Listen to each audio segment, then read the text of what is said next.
Yo, welcome to another episode of Outside the Box. It is the podcast that your mom listens to and that you should listen. Wait, that's not the intro. It's the podcast that you should listen to and it's too cool for your mom, is what I meant to say. I'm Jacques Slade. I'm the ringleader, the bad influence. I am the kid that your mom probably tells you not to hang out with when it comes to this podcast because you're a good kid. And the kid that they want you to hang out with, the two people that they're like, why don't you hang out with them more? They're so smart. They're really educated. They're intelligent kids. That's Tiffany and Nick. So Nick, go ahead and tell them where they can find you. You can find me at Nick Engvall on all platforms, NickEngvall, and also at Sneaker History on all platforms. But really, as my t-shirt will probably show when you actually see this video, Tiffany's the one that you want to look up to as a role model. I'm probably the devil on Jacques' shoulder getting him into trouble. So Tiffany, let him know who you are. I'm Tiffany Beers. I've worked in the footwear industry for over 13 years, and I used to work at Nike as an innovator, and I am the quiet nerd that you probably picked on and made fun of. So no one was hanging out with this girl. See? And that's the thing. See, the ones that are quiet and that you don't really hang out with, those are the ones that grow up and have all the money. And then you're like, hey, we were super cool in high school. And you were like, no, you didn't even talk to me. Or they become innovators. Or they create the coolest shoe you've ever seen. I don't know. Just throwing it out there. Just things that could happen when you're the quiet kid. So don't be afraid if you're the quiet kid.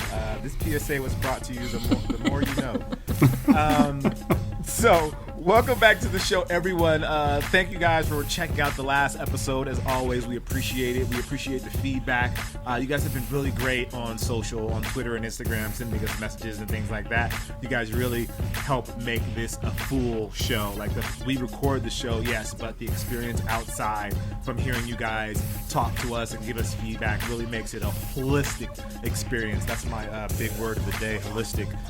Shout out to dictionary.com. All right, this show is brought to you by Light Switchers, and of course, as the sponsor, they do have an ad, and we'll give you guys that whole ad later because we want you to use the Light Switchers app. But before we get there, let's talk business, and that business comes from Nike's Kaepernick ad. It actually spurred sales. There was a lot of talk online, and there was a lot of divide over political lines because Nike sponsored, or I would say backed up, Kaepernick in a very social way. It had people cutting off the Nike swoosh off of their already bought socks. If you follow the Outfit Creep Instagram account, you'll see that they spotted someone who actually put tape over their Nike swoosh as a form of protest. And again, I'm not opposed to your protest. Protest as much as you want. However, it appears that there's a lot more support for Kaepernick's ad than there is for dissent to the Kaepernick ad. I'm not afraid to say that I applaud Nike for what they did and showing support for the areas of social justice which Kaepernick is involved in. And I think it's cool. And there's some stats, actually. So, Nick, I remember you were talking about some stats. Like, what's exactly happening? Because people can be like, yeah, you're just saying that. But there was some actually details to this. Yeah, so on the Business of Fashion article that we came across, it's basically saying that Nike has sold out 61% more merchandise since the controversial ad campaign featuring Kaepernick appeared earlier this month, according to data from Thomson Reuters. So, I mean, I think that anybody that supports Kaepernick and Nike kind of probably already assumed this was going to be the case. Like, regardless of political choices, Nike is an incredibly smart business in, first and foremost. And this just kind of goes to show they knew what they were doing. They probably calculated, all of this stuff well in advance to say, like, okay, this is the amount of people that are going to be pissed. This is the amount of people that are actually going to take action. This is the amount of people that are not going to stop buying our stuff. and we're still going to move forward with it because obviously as a marketing campaign, it got a lot of attention from both sides of that whole belief. It got everyone talking about it, whether you liked it or not. It was easily the most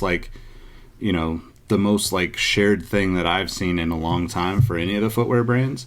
And more so, it was just way outside of the normal reach of, like, let's say, a sneaker type thing, right? Like even like LeBron's school, right? Like that reached like mainstream media, sports, all of that stuff, but it didn't go across. And like, this was one of those things that you saw on like every type of site across the web. So I think, I just think it was well calculated by Nike, and kudos to them for, personally, I think that it's a good decision to stand behind Kaepernick as the brand, but also just from a marketing standpoint, like you have to kind of respect that they knew what they were getting themselves into by doing this quote controversial thing. Yeah, I do. Hearing you say that makes me really think I find it fascinating how far and wide this ad was able to go.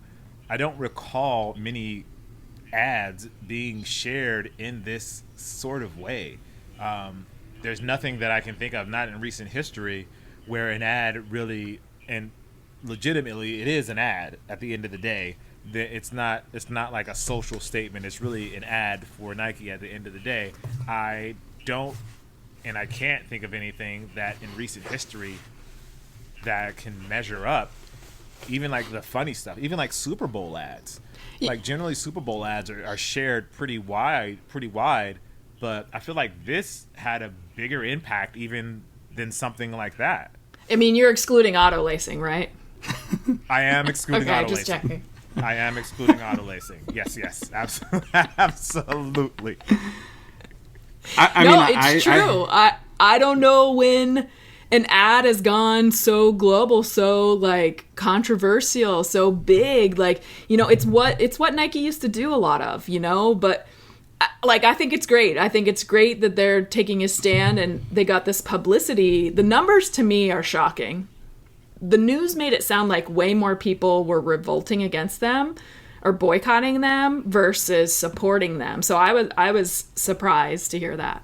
Hearing Tiffany say that, it's interesting because they did focus, a lot of the news was focused on the negative aspect of the ad and of the campaign, and the revolts are the people that were boycotting, quote unquote, boycotting Nike. That really was the story. There wasn't a lot of the story that was like Nike released an ad and it's been embraced by everybody.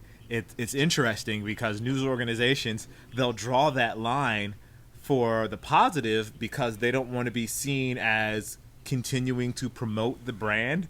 But if it has some sort of negative impact on society, and this is probably something for a totally different conversation, but if it has a negative impact or it's perceived as negative, they jump all over it, which is really interesting to me. Yeah, most definitely. And I think that's kind of a common thing in all news too, right? Like that's just like, it's like clickbait. Negative clickbait is going to get people to click and read and, get people to a site to watch some video more often than not.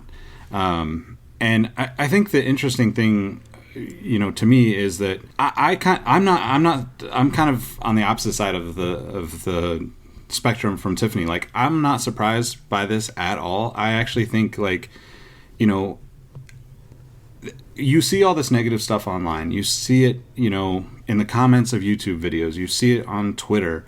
Like, you see negativity everywhere, right? But, like, if you stop and think about, like, on a daily basis, how many bad things, negative things happen to you?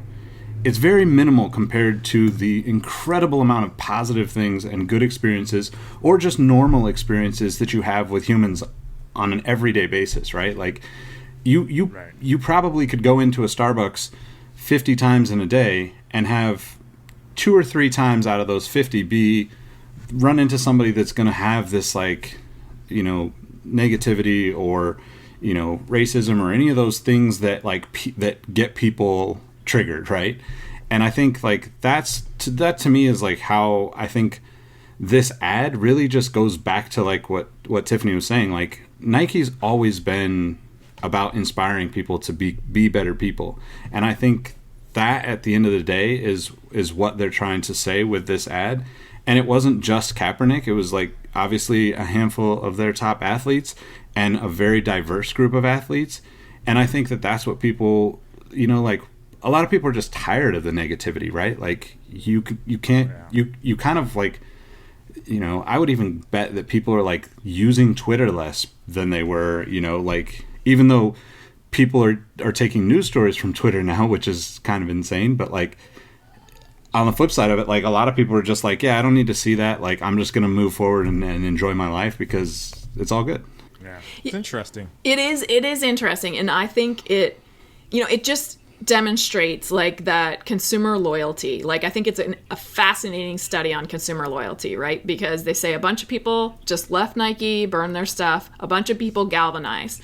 But you can't forget, less than a month ago, Nike was in the news for a lot of negative stuff. They've had a negative run of media because of their internal corporate culture.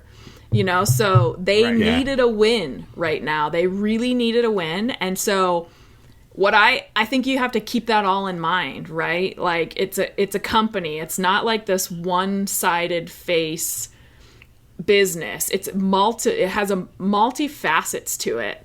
And as long as they're doing more good than they are bad, you know, great. Keep going, you know, keep trying to make it better. That's, I think the big difference between some of the brands and Nike is Nike always focuses on that inspire, and they try and blow people out of the water with the inspire, right? Like they really touch those heartstrings. Like the duration of that full commercial, like even if you hated Nike and you were completely against Kaepernick, the duration of that commercial, and if you actually watched it and listened to it with an open mind, there's no way you didn't think at some point like, man, what about my dreams? Like there's no way you didn't get inspired because of the duration and because of how they ran it. And like I shame on the news media for not talking about that. You know, like that's what they should have talked about. Like someone should have talked about that. Yeah, pushing you to be more. And Nike takes a very unique angle with the way that they inspire you, that they want you to be a better version of you. Yep. is the sales pitch, for you to be a better version of you, not for you to be better than someone else. It's just, hey, you be the best you. Like don't only be the worst person on the podcast, be the worst podcaster ever. Like that's really like they encourage you to really go all the way and push the limits of like, how terrible can you really be as a podcaster? Like, if, like, for instance, you know, let's just say it was like, hey, Jacques, don't be the worst podcaster. Like, make people not want to listen to podcasts ever again. Like, that would have been like my role in this thing. I mean, this sounds negative, but it's not. Just for everyone listening, this is not negative. I mean, I think that's kind of, you know, the thing about that is like businesses in general. Like I think that, you know, Tiffany's spot on with like, if you're doing more good than bad, like keep moving forward. And I think that like it's so hard to like understand all the facets of businesses, especially big and successful businesses, because there's a lot of stuff that goes on that I just don't think like people would be comfortable with, you know, and that's why they've chose not to be a part of those businesses, right? But in general, like, you know, I think all businesses that are very successful provide a value to people beyond the product that they put out or beyond the service that they put out, right? Like if you think about like, you know, Nike has done that, you know, for 30, 40 years now, right?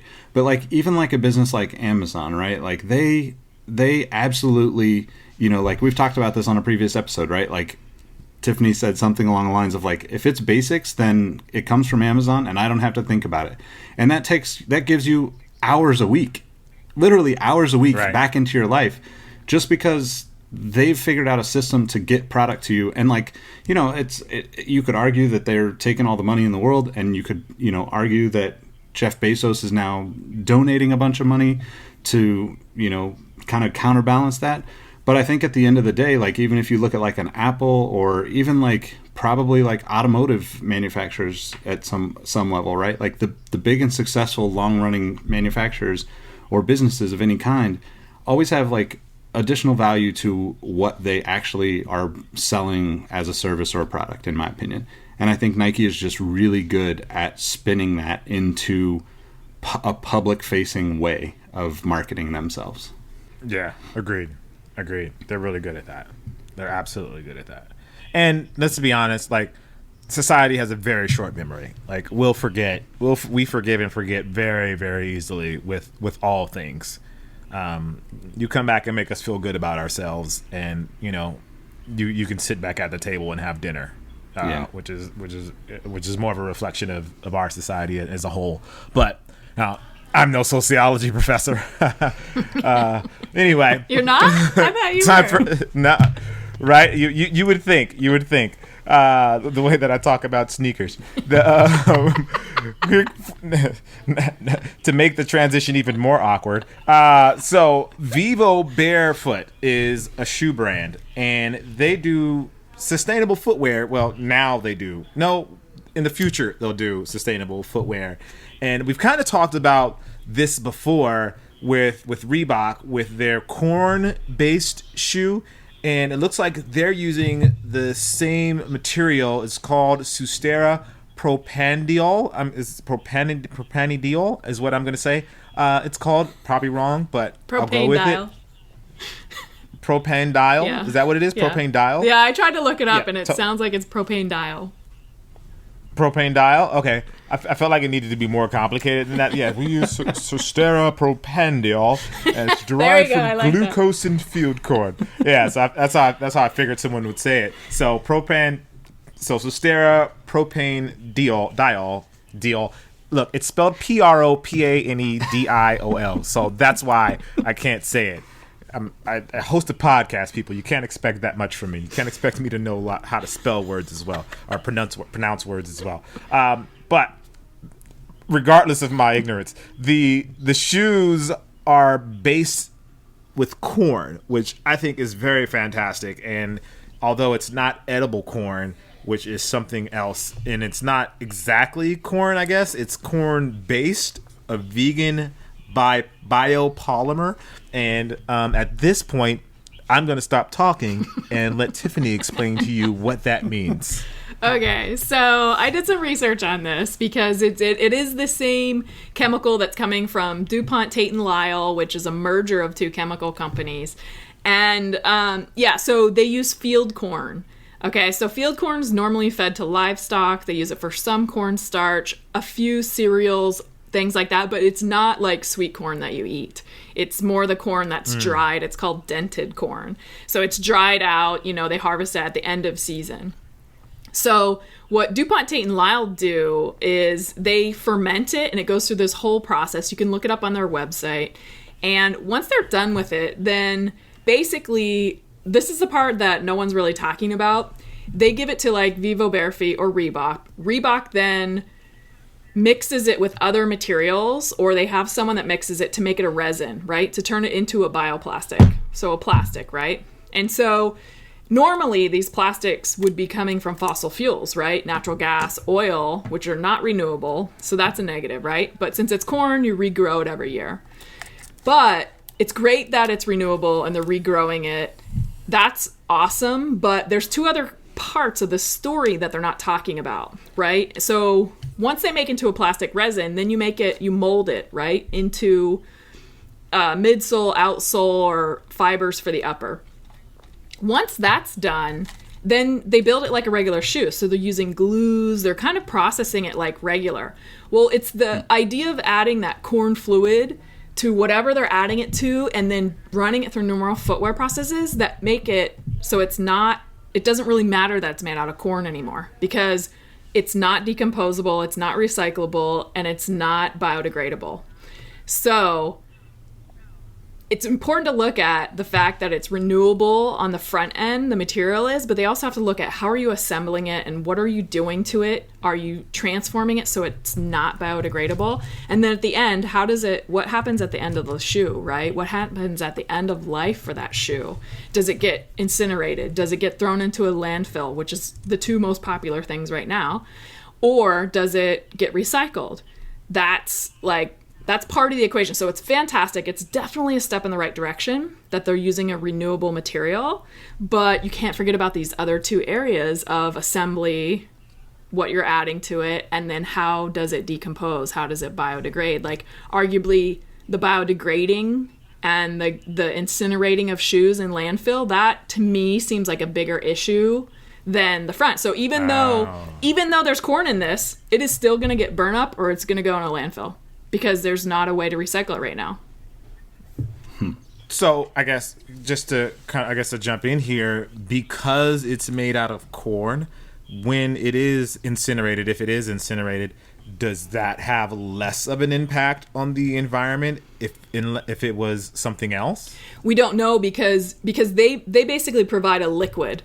This company provides this corn liquid that's then mixed with other materials to make a resin. And it all depends on what the other material is, right? That could be like something that's super toxic, and we don't know. All they talk about is that this initial material, and I think Vivo is saying like 60% of their midsole and 30% of their upper is going to be made of this material. So you have the other 40% of midsole and 70% of upper that is other materials they're not talking about. So it's all about what's in that material they're not talking about to figure out if it's better for the environment on the end of life of the product. So what other alternatives exist right now that would actually be, let's say, better for that, whatever that percentage is? Are there things that are better, like, on the back end that like Crocs arguably I think are based out of one material, so that would mean they're recyclable, so that they can be ground up and reused.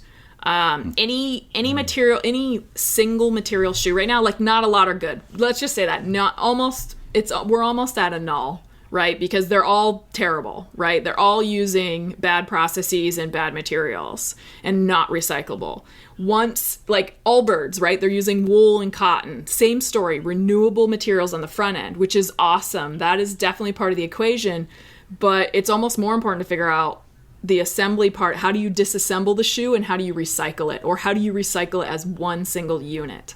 Got it. So for them using the word, Reebok and Vivo in this situation are using the word sustainability as more of just like a buzzword than it is actionable. Because looking at the bottom of the article where it says environmental good, it actually says that Sustera propanediol uses 42% less energy than the standard petroleum-based materials used by the global footwear industry, and 56% less greenhouse gas emissions. So, and who knows what that global footwear industry, where that number comes from.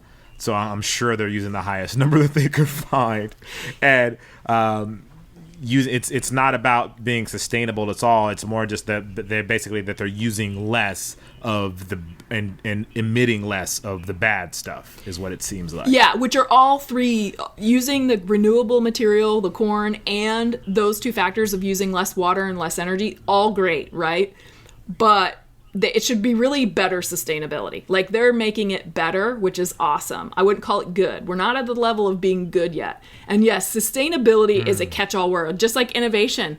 Like, I don't know, you put your dishes in the dishwasher after you use them. Like, that's innovative if you've never done that before, right? Like, innovation is a catch-all word, just like sustainability right now. Like, I used a reusable water bottle once this week. I'm good on sustainability. No, you're better than you were, but you're not at a good level until you're not using it. Got it. Does it make sense? Got it. That's my opinion, that just in studying sustainability a bit. Yeah. No, and that makes sense. And that, go ahead, Nick. I was just going to say, it's kind of crazy, though, like, I agree with you 100%. Like, there's so many things that we're not aware of, throughout all of these processes that, things are made, things are recycled, how, and I 100% agree with the sustainability just being like the catchphrase that people want to throw out there. But I will say that doing this podcast every week, it's been really awesome to be able to see brands at least taking a stab at changing something as opposed to doing nothing. And as much as like we're a long way from being in a good place with a lot of this stuff, and this is like, obviously well beyond footwear, but like the last probably 3 years in footwear, there's just been so many people trying new things. And, at least to my memory, I don't remember that happening 5-10 years ago. It would be like a one-off thing where somebody would try something unique and you would see it and then it would disappear and back to normal kind of production type stuff. But I don't know. This is super positive. Like, this is all great. It's just about more knowledge. Like, don't think that this is the end game, and all consumers should be pushing brands to be better on the sustainability side. So it's like one piece of the equation is getting started to be figured out, and they both talked about using a material that is biodegradable at some point, so that this Cysterol might be biodegradable, but it all depends on what they mix it with. So that's on their radar, which is huge. Yeah, I know that was a big thing for Reebok. They admitted that this version of the shoe, the corn shoe is what I'm going to call it, that it wasn't biodegradable, but something that they were aiming towards was making the next version of the shoe biodegradable. Basically, they were saying like you would be able to have that shoe, put it in, be finished with it, wear it out or whatever, and you could bury it in the backyard, and that it would eventually biodegrade back into the earth. And I think that would put it at a point where sustainability has fully been achieved. Would that be accurate? Close, because at that point, most of the municipalities that run the recycling program stuff, like, something has to biodegrade within 8 months. Some are less, some are more. If it doesn't within that time, then it still goes in the incinerator, or it still goes in the landfill. So we got to work with them too, to like, if it takes 9 months, like, let's make space for this because it's a start, right? So again, it's a first step, but there's a few other organizations we got to get involved to try and help also. Oh, so there are organizations that kind of set the rules on sustainability as far as like if it biodegrades in this amount of time, that gives it an A rating, so to speak, versus if it does it in 9 months, then that's a B rating. Is that kind of how that works? Not so much on the ratings, but they just can't hold stuff that's supposed to biodegrade for long, right? They run out of space, physical space, so they have to limit it. If it hasn't biodegraded in X amount of time, then they have to just get rid of it. I don't know exactly the bodies. I'm guessing like, Waste Management Company of Oregon or whatever are the ones regulating that, but we could definitely look up more and kind of help educate on that. Yeah, I'd love to look into that more. This is just fascinating to me, just because, as a person that lives on this planet, you obviously want to make sure that you do whatever you can to make things sustainable or things recyclable and don't use up all the planet's natural resources. So stuff like that is just stuff like this really just is really fascinating to me, and seeing the opportunities there and brands really reacting to that. I think that's a good thing. I think it definitely helps everybody and makes everything better. It makes it better for everyone. Anyway, with that being said, let's do another awkward transition that has absolutely nothing to do with that, although we're still talking about shoes, so I guess that works. So the question came up for this topic was, should your team wear the same shoes that you wear? So I'll put this in a way, I don't want to point fingers at anyone, but say I have a deal with the Tiffany Beers sneaker brand. Yes. And lucky guy. Yes, lucky guy. I was the first. I like to just throwing that out there.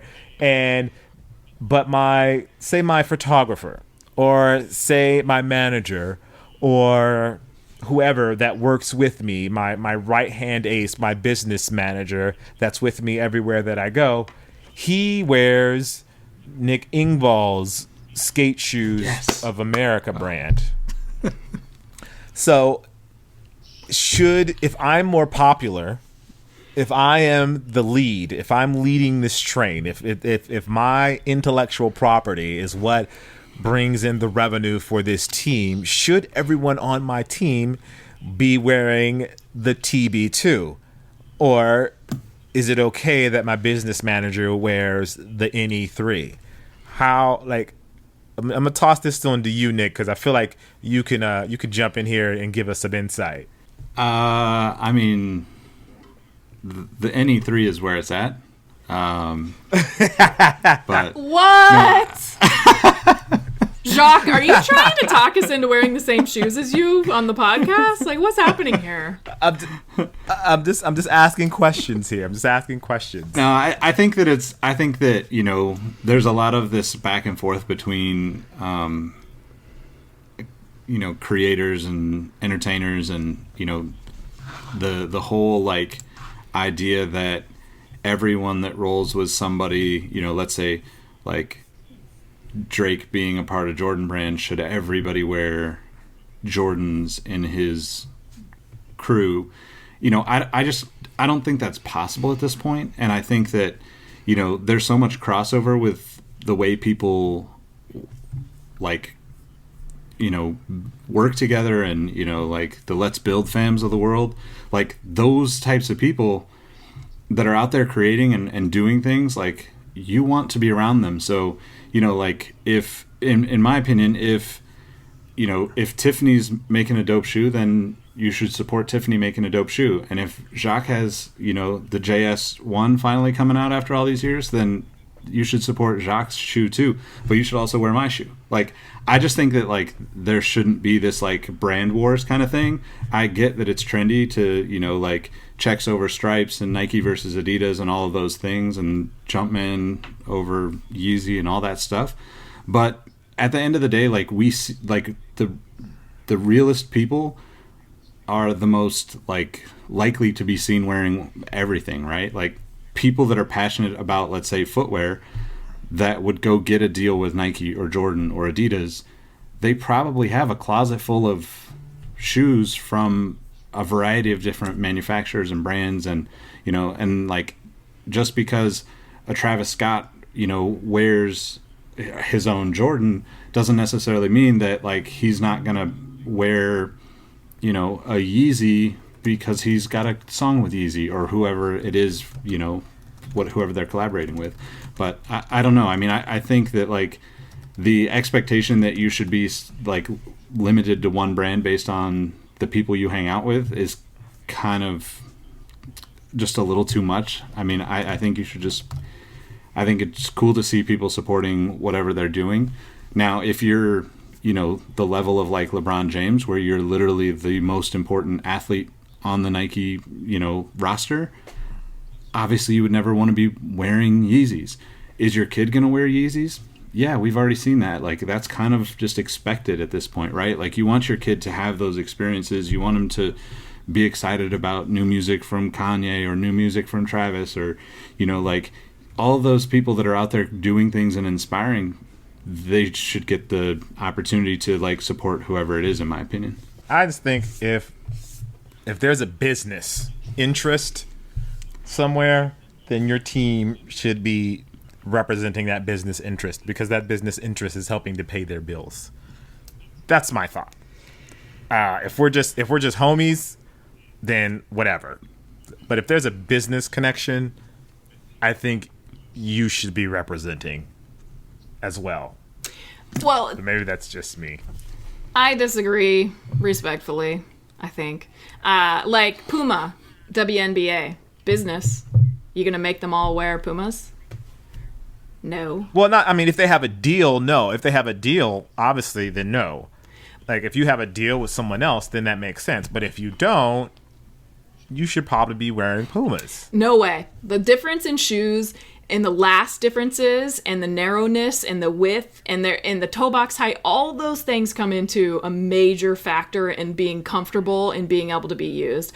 I think if you're doing an event that's not performance based, absolutely, everybody support your business, like support the brand that you're with. But like if you're doing physical activity that you're performing at, you should wear what works for you and what's comfortable for you. You know, like I think there's two sides to that coin. Although, you know, I played on sports teams where we had to wear Reebok and I didn't. You know, I just dealt with it and did not wear it because it did not fit me well at the time. You know, like, you just like, okay, I'm going to play worse if I wear this product. I think that has to be taken into consideration big time. And when Nike shoes are typically pretty narrow and Adi's wide, but not the widest, right? There's wider brands than Adi even. I think we have to take that into consideration too, especially, you know, if you're a 6'5" athlete, your feet are totally different than someone like me who's, you know, 5'4", 100 pounds. Just kidding. Right. Yeah. No, that makes sense.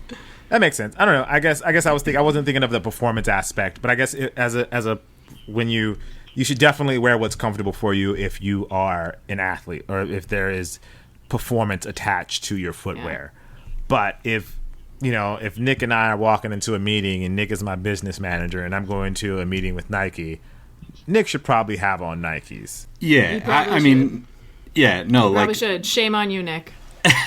Sorry, I messed this all up. No, and to be clear, like, I mean, like, I don't think that you should not consider what you're doing in that day, you know, based on who you're around and who you're working with, right? Like, I mean, the only justification for having the hundreds of shoes or more that I have is that a lot of those shoes opened conversations with people from brands that I would have never thought to work with, because I was just curious about what was all out there. You know, like, I own shoes from probably 30 or 40 different brands, and maybe even more than that at this point.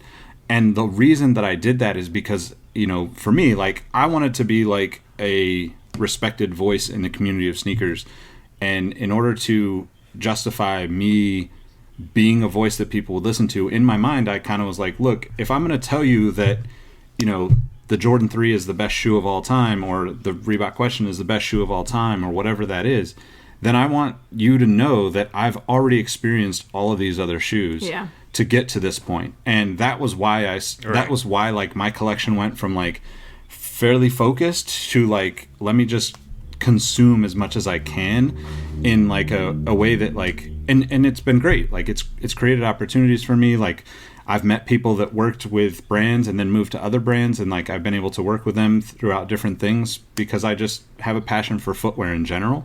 But like, I think that like, if you're ever going to if you want to have the opportunity to work in the sneaker business, no matter what, like, I don't care if you saw that somebody said it was corny on the internet, wear the brand that you're going to do business with. And if that means going to one meeting at a trade show at 9 a.m. and then going into the bathroom and changing into the other shoes for the next meeting, do that all day long, because that shows that you're actually respectful of that company's history and work that they've put in. Like, you at least went out and purchased a shoe or acquired a shoe. You don't even have to buy it. Borrow one from a friend. But like, that's a huge, you know, like, I think that's probably like one of the biggest mistakes that people make trying to work in the sneaker business, right? Like, a lot of these brands might not seem like they're competitive on the face, but like behind the scenes, they just want to know that like, hey, you're willing to respect me enough to wear our product to meetings with us. And that to me is a completely different thing than, you know, like, let's say, you know, let's take Kylie Jenner, right? She has a deal with Adidas now. She is, you know, had a kid with Travis Scott, who is, you know, obviously a Jordan guy. Like, she was with Puma. Like, there's a lot of like gray area for those celebrities, because they're always going to be out and about with each other, and they all have their own things.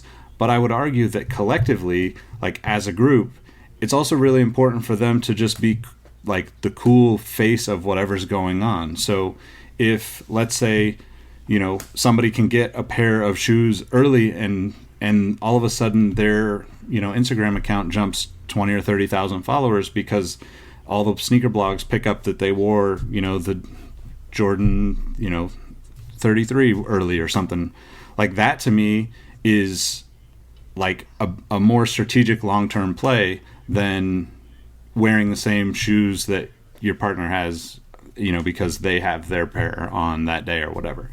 And I think it's a really gray area, but I think that, I agree with Tiffany. Like, from a performance standpoint, like, you absolutely have to wear what you feel good in, and not just like the kind of like, I feel good when I put on the freshest shoes. Like, it has to work for you.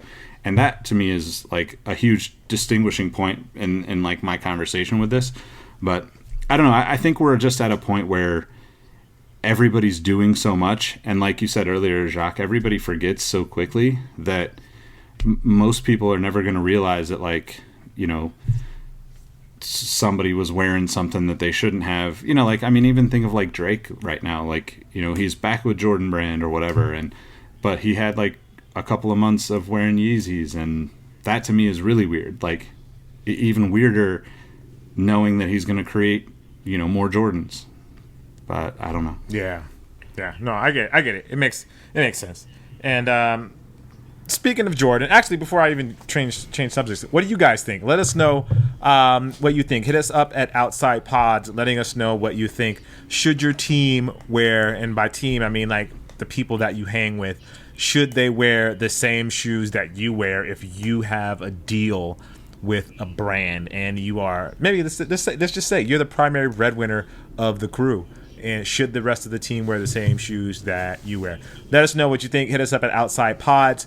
But speaking of Jordan, we're going to call this the rumor section. So we don't really have an intro for this segment, so we're going to kind of do this one off the cuff. This is the rumor section. Dun-dun.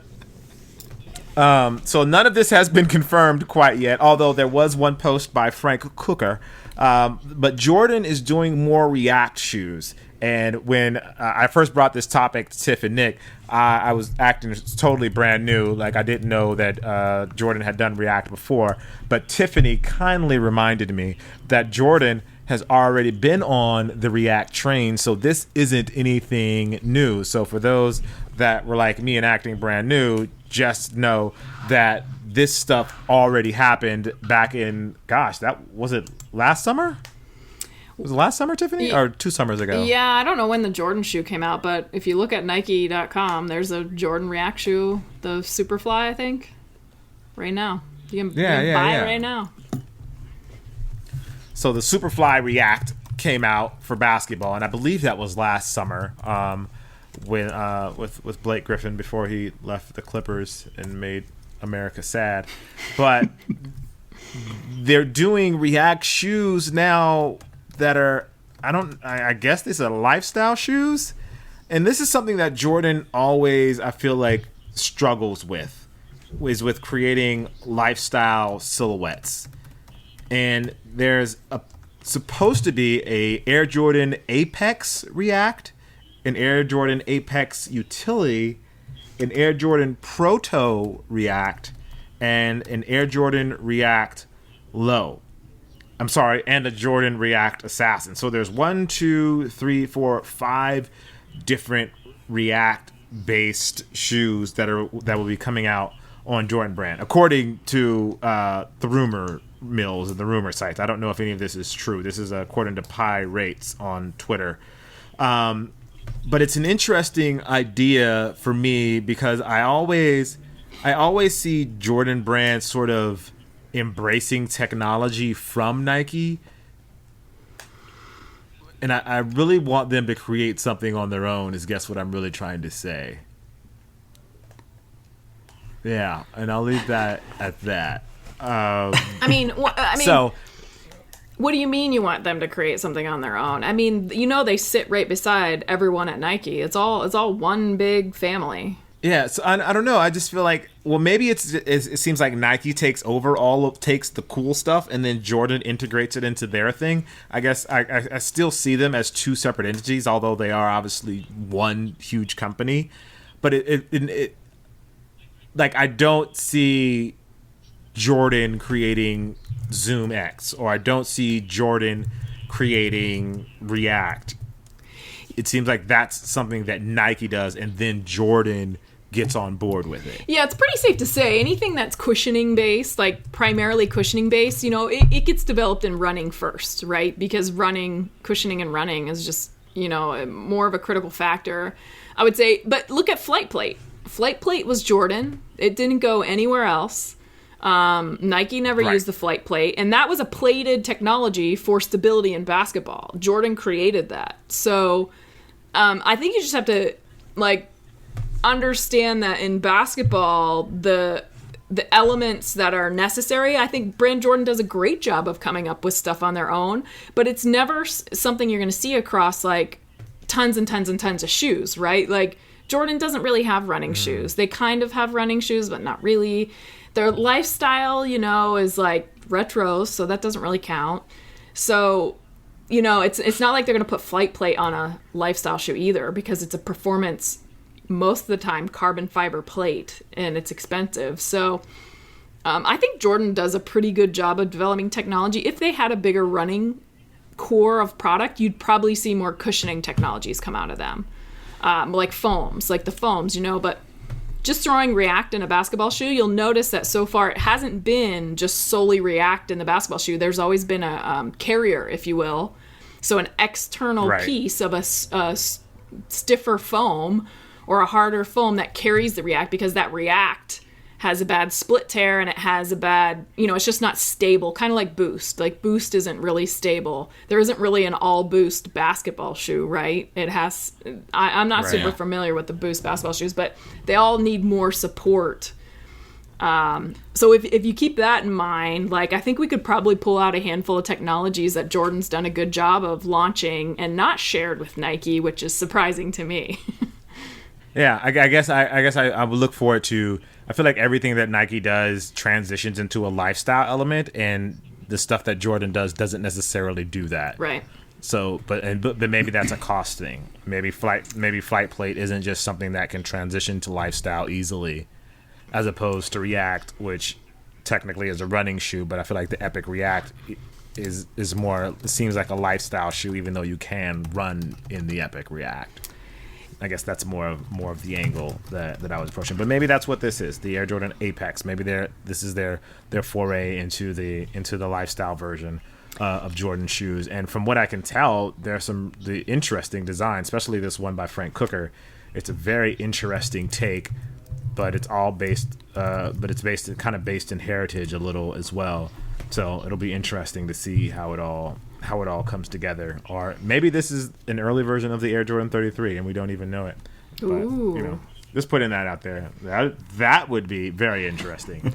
But speaking of running, there was an incredible feat. But before I get to that, I almost forgot our sponsor. Got to pay for this show somehow. So Outside the Box is brought to you by Light Switchers. Light Switchers is an app for your phone that helps you turn on and turn off lights. They like to call themselves the Uber of the environment, or the Uber of electricity. So how it works is, say you're sitting down watching TV, and you personally don't want to turn off the light. What you do is you use the app on your phone. It calls someone to your house, and they turn off the light for you. It's a fantastic idea. I absolutely love it. We're all the way behind the Light Switchers. So go ahead to your iOS or Google Play Store and download the Light Switchers app. Never turn off a light again. That's their slogan. So just putting it out there for you guys. Now, getting back to running, there was an incredible feat. Sorry, just to go back. Never turn on or off a light again. Light Switchers. Sorry. So on the running side of things, there was an incredible feat that happened over the weekend. The marathon record was broken by and I don't know if I always say his name right. I always say Eliud Kipchoge. Is that the proper way to say it, Tiff? I think it's Eliud Kipchoge. Kipchoge? Okay. Kipchoge. I call him Kipchoge. We're close. Kipchoge, and he broke the marathon record by a minute.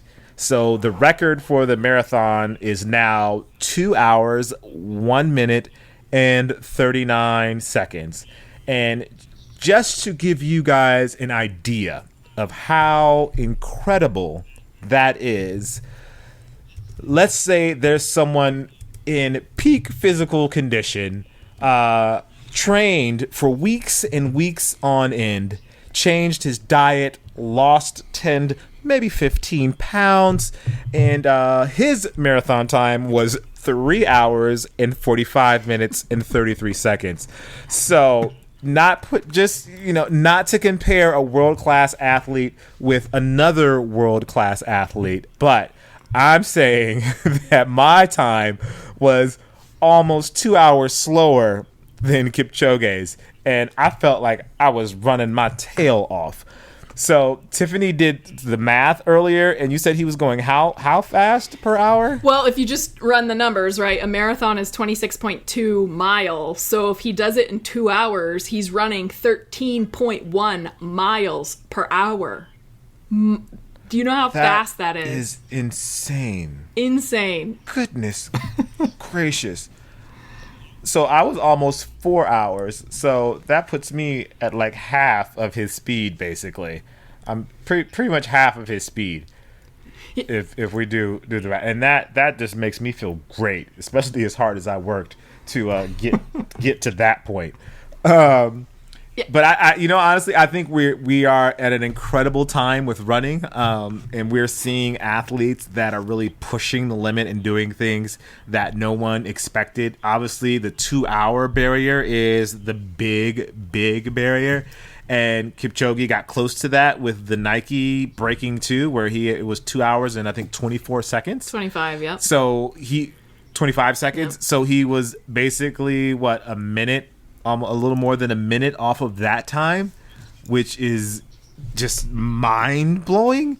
So I think I feel like we'll see the 2 hour barrier be broken, in the next, maybe let's say 5 to 10 years, just because I think athletes are getting better. They're getting faster. Science is getting better and teaching us how to fine-tune our bodies, how to run, what's most efficient for us, what our bodies react to when we eat certain things, and putting us in a physical conditions where I think that 2 hour barrier is going to come tumbling down, and I think it's going to be incredible, and hopefully I'll be a part of that in some way, because I would love to be there to see something like that. I kind of took over this whole conversation just because, I ran a marathon, just putting that out there. But Tiffany, you just ran a half, right? Yeah, I walked a half and ran a little bit. I'm doing a lot of walking these days, and man, it kicked my butt. And my time was 3 hours and 13 minutes, right? So 13.1 miles in 3 hours and 13 minutes. I can't even fathom running 26.2 miles at a pace of 4 minutes and 38 seconds per mile for every single mile. Like, this guy has to be close to like a superhero, a real life superhero. I mean, who can do that, right? Like, who can do that? It's so phenomenal. It's amazing. The big question I have is, what shoes was he wearing, right? He was wearing the 4% originally.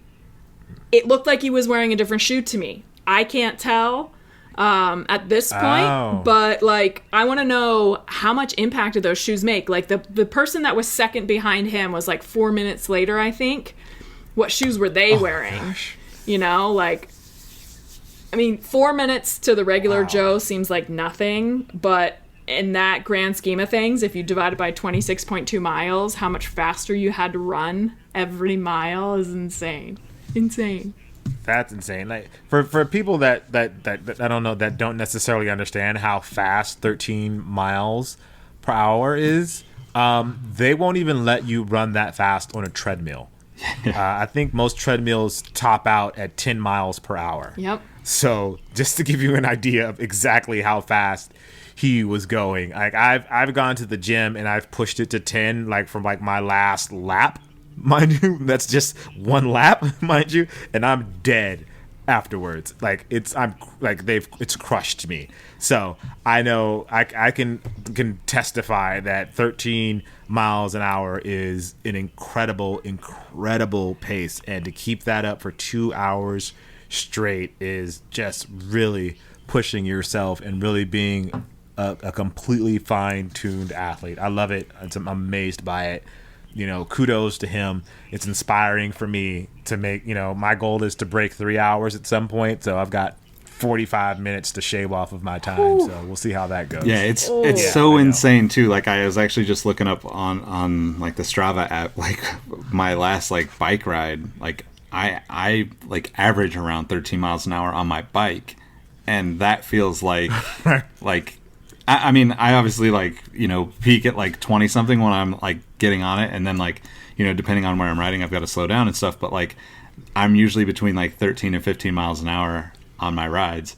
And that's insane to think that like somebody would be like running at that pace, because like the people that like, let's say if I'm, like riding on the beach here, like there's nobody that's like anywhere close to the same speed as me on my bike that's running. Like, and to think that he's averaging that at like for a full 2 hours, like I don't even know if I could do that on my bike. I mean, that's insane.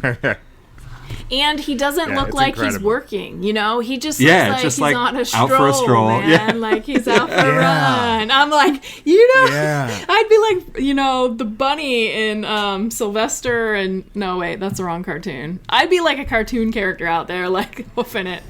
It'd be terrible. Yeah, his face looks like he's just like, oh yeah, just gonna go out for a run today. Trying to stay in shape. Keep the body right. Watching my figure. And he's like, just watching my figure. I want to be able to eat a donut later today, so I'm going to go run. Like he's out there crushing it with that sort of face on. What? So big props to him, and I really appreciate the work that he does and like how dedicated he is to his training and dedicated as he is to pushing himself to being a better athlete. It's inspiring. With that being said, guys, that's the end of the show today. It was a good show. I am Jacques Slade. As always, you can find us at Outside Pods. Again, I'm here to level the playing field. There are two really super smart, incredibly intelligent people on this show, and it would be too much to have three super intelligent, crazy, smart people on this show. So they brought me in to level it out. It's like the balance of justice. Like I'm here. Like in every movie you watch, there has to be a bad guy. That's who I am. But the good guys, they saved this show, and those good guys are Nick and Tiffany. So Nick, tell them where they can find you. You can find me at Nick Engvall on all platforms, NickEngvall, and at Sneaker History on all platforms, sneakerhistory.com. But really, I'm just here to, get in trouble with Jacques and learn from Tiffany. So, Tiffany, let them know how they can find you. You can find me on Instagram and YouTube at Tiffany Beers, TiffanyBeers. And I can't stop thinking about, one, do the light switchers need help? Like, how do you become a light switcher? Is this like a profitable industry? Is this like a new thing? And I'm guessing since he ran the marathon in 2 hours and it was 26.2 miles, he burned 2,600 calories in 2 hours. I mean, that's amazing. That's almost a pound. Oh, right? Oh my goodness. So you're definitely not going not to burn that many calories switching lights, but shoot. You don't know that. You don't know that. It's a running-based job? Is that what you're saying? Until you become a light switcher, I think you shouldn't judge them. They have a lot of venture capital money, so you better be careful. There's a lot of people's lives dependent on light switchers. Again, this show is brought to you by Light Switchers. I'm Jacques Slade. You can find me at Cousteau all over the internet, and that's Instagram, Twitter, YouTube. But more importantly, check us out at Outside Pods on Twitter and Instagram, and leave us some feedback and talk to us. We appreciate you guys. Thank you for listening, and we'll see and or talk to you guys next week. Peace.